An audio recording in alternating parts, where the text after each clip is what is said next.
దేశాన్ని కొత్త పంథాలో నడిపించేందుకు చర్చలు ప్రారంభమయ్యాయని కేసీఆర్ చెప్పారు. త్వరలోనే అందర్నీ కలుస్తానని చెప్పారు. జార్ఖండ్ ముఖ్యమంత్రి హేమంత్ సోరెన్తో కేసీఆర్ భేటీ అయ్యారు. మీడియాతో మాట్లాడారు.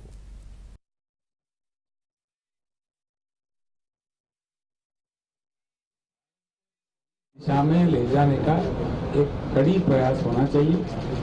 उस प्रयास का प्रारंभ हुआ है, चर्चाएं हो रहे हैं। तो ये anti BJP front, anti Congress front या इसके फ्रंट उसके फ्रंट नहीं है। मैं आज साफ करना चाहता हूँ, आपने अच्छी बात छेड़ा है। तो कह रहे थर्ड फ्रंट है, फोर्थ फ्रंट है, ये है। कोई फ्रंट अभी बना नहीं है। क्या बनेगा वो आगे चल के पता चलेगा। ये बात तो तय है, एक बात बिल्कुल तय है, आजादी के मिलके हमें 75 साल गुजर गए, संभावित विकास नहीं हो पाया देश में, संभावित फल लोगों को नहीं मिले, इसीलिए कुछ नया करने की जरूरत है। वो नया क्या है, किस तरह किया जाए, क्या किया जाए, ये अभी तय होने हैं, आगे चल के तय होगा। आप कोई जल्दीबाजी मत कीजिए, पत्रकारों से मेरा निवेदन है, please don't give a name. अच्छे भारत बनाने में आपका भी योगदान हम चाहते हैं। एक अच्छे भारत, बहुत ही अच्छे भारत, अब से कई गुना अच्छे भारत, अब जो हो रहा है उससे कई गुना अच्छा विकास, अच्छे परिणाम मिले देश के जनता को, ये हमारी इच्छा है। उसको लेकर के हम प्रयास में लगे हुए हैं। इतने बड़े देश में इतने सारे पार्टियां, इतने बड़े नेता, कई लोग हैं, कई संगठन है। कल मुझे दिल्ली में किसान के नेता भी मिले थे, कई लोग मिलते रहते हैं। तो हर चीज में, हर विभाग में किस प्रकार का प्रयास करना चाहिए, किस प्रकार का आगे ले चलना चाहिए, इसका कोई एक दो लोग तय नहीं कर पाते। जब हम सो बैठेंगे तब एक रास्ता बनेगा, किस रास्ता पकड़ना है, क्या करना है, फ्रंट बनाना है या और कुछ बनाना है, वो सारी चीज आगे चल के बताएंगे। आप लोगों से इतना मैं निवेदन करता हूँ, सबसे बड़ा योगदान आप ही का हम चाहते हैं इस देश को बनाने में। Yes please. गलवान वैली में जो सैनिक हमारे मारे गए थे, उस समय कुल मिलाकर के 20 सैनिक मारे गए थे। उसके नेतृत्व कर रहे थे हमारे कर्नल संतोष गौड़, वो तेलंगाना राज्य से था। तो उस समय में हमने उनका वहाँ मदद की है उनके फैमिली के लिए। तो उसी से हम समय में घोषणा किए थे कि तेलंगाना राज्य की ओर से उनके साथ जिन सैनिकों का मृत्यु हुई है उनके लिए 10-10 लाख रुपये का आज उनके फैमिली के सम्मान में देना चाह रहे हैं। तो ऐसे 6-7 राज्यों में, पंजाब में भी थे, दूसरी जगह भी थे, वहाँ चुनाव हो रहा था, चुनाव कोड भी है। तो मैंने हमारे भाई हेमंत जी से जब संपर्क किया तो उन्होंने आमंत्रण दिया कि आप आगे दे दीजिए उनको।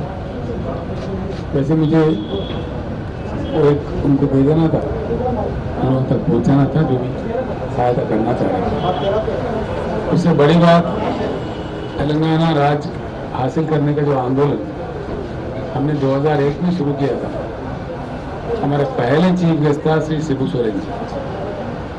उन्होंने उस समय आके तेलंगाना जनता को काफ़ी हिम्मत दी है और सारे आंदोलन में तेलंगाना राज्य बने तक हमारे साथ बने रहे। हर लिहाज में जब हम उस समय के सरकार से बात कर रहे थे, प्रधानमंत्री से बात कर रहे थे, तो तेलंगाना की तरफ से लड़ रहे थे। तो उनको भी मुझे मिलना था, काफ़ी उन्हें उनका आशीर्वाद देना था। मुझे बहुत खुशी हुई, मुख्यमंत्री जी ने मुझे उनका भी दर्शन प्राप्त करवाया, उनका आशीर्वाद ले लिया मैंने। और वो भी खुश थे कि तेलंगाना राज्य बना और अच्छा तरक्की कर रहा है, तो वो भी बहुत खुश थे। ये भी बातें हुई, ये दोनों भी अच्छी सफल बातें हुई। अब जहाँ तक राजनीति की चर्चा है, उसका भी चर्चा हुई, काफ़ी बातें हो रही हैं देश भर में नेता लोगों से, कई लोग जो भी मिलते हैं तो बात कर रहे हैं। एक ही बात मैं कहना चाहूँगा कि 75 साल के आज़ादी के बाद देश को जिस ढंग का डेवलपमेंट का हासिल होना चाहिए था वो नहीं हो पाया और कई चीज़ों में हम पिछड़े रह गए दुनिया की तुलना में। देखे जो हमारे से लगा हुआ चाइना का तरक्की हुआ, कई एशियन कंट्रीज तरक्की हुए, और आज भी जिस सरकार से देश का सरकार चल रहा है ठीक ढंग से नहीं चल पा रहा है, इसको ठीक करने का प्रयास करने का हर इंडियन का फर्ज बनता है। उस पर भी हमारा चर्चा हुआ, लेकिन सारे देश भर में जब नेता लोगों से चर्चा हो रहा है, सभी मिल करके उसी समय में हम लोग किसी जगह मिलेंगे। मिलने के बाद किस प्रकार का एजेंडा लिया जाए, किस प्रकार का काम शुरू किया जाए, इस देश को और अच्छे तरीके से एक नया उमंग से एक नया दिशा ले जाने का प्रयास किस प्रकार से किया जा सकता है, सभी लोग मिलकर के हम तय करेंगे। उसके बाद में కేసీఆర్ ఢిల్లీ పర్యటనపై AAP South India in charge Somnath Bharti సంచలన వ్యాఖ్యలు చేశారు. కేసీఆర్ అవినీతిని ఎప్పటికప్పుడు ఆప్ బయట పెడుతూనే ఉందని అన్నారు.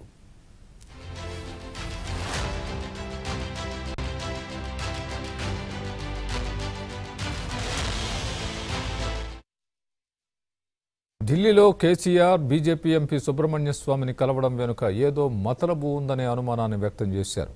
కేసీఆర్తో భేటీ తర్వాత కొద్దిసేపటికే న్యాయ కోవిదుడు నారిమన్ను సుబ్రహ్మణ్య స్వామి కలిసినట్లు తెలిపారు.